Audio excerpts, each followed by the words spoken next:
Chapter 5. Now, son of man, take a sharp sword and use it as a barber's razor to shave your head and your beard. Then take a set of scales and divide up the hair. When the days of your siege come to an end, burn a third of the hair inside the city. Take a third and strike it with the sword all around the city, and scatter a third to the wind. For I will pursue them with drawn sword. But take a few hairs and tuck them away in the folds of your garment. Again, take a few of these and throw them into the fire and burn them up. A fire will spread from there to all Israel.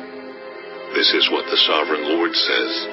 This is Jerusalem, which I have set in the center of the nations, with countries all around her. Yet in her wickedness she has rebelled against my laws and decrees more than the nations and countries around her. She has rejected my laws and has not followed my decrees. Therefore, this is what the sovereign Lord says. You have been more unruly than the nations around you, and have not followed my decrees or kept my laws. You have not even conformed to the standards of the nations around you. Therefore, this is what the sovereign Lord says. I, myself, am against you, Jerusalem, and I will inflict punishment on you in the sight of the nations. Because of all your detestable idols, I will do to you what I have never done before, and will never do again. Therefore, in your midst, parents will eat their children, and children will eat their parents.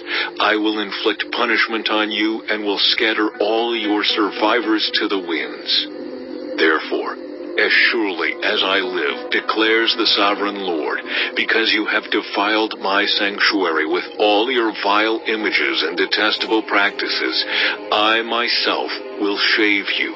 I will not look on you with pity or spare you. A third of your people will die of the plague or perish by famine inside you. A third will fall by the sword outside your walls, and a third I will scatter to the winds and pursue with drawn sword. Then my anger will cease, and my wrath against them will subside, and I will be avenged. And when I have spent my wrath on them, they will know that I, the Lord, have spoken in my zeal. I will make you a ruin and a reproach among the nations around you, in the sight of all who pass by. You will be a reproach and a taunt, a warning and an object of horror to the nations around you, when I inflict punishment on you in anger and in wrath and with stinging rebuke. I, the Lord, have spoken. When I shoot at you with my deadly and destructive arrows of famine, I will shoot to destroy you. I will bring more and more famine upon you and cut off your supply of food. I will send famine and wild beasts against you, and they will leave you childless. Plague and bloodshed will sweep through you, and I will bring the sword against you. I, the Lord, have spoken.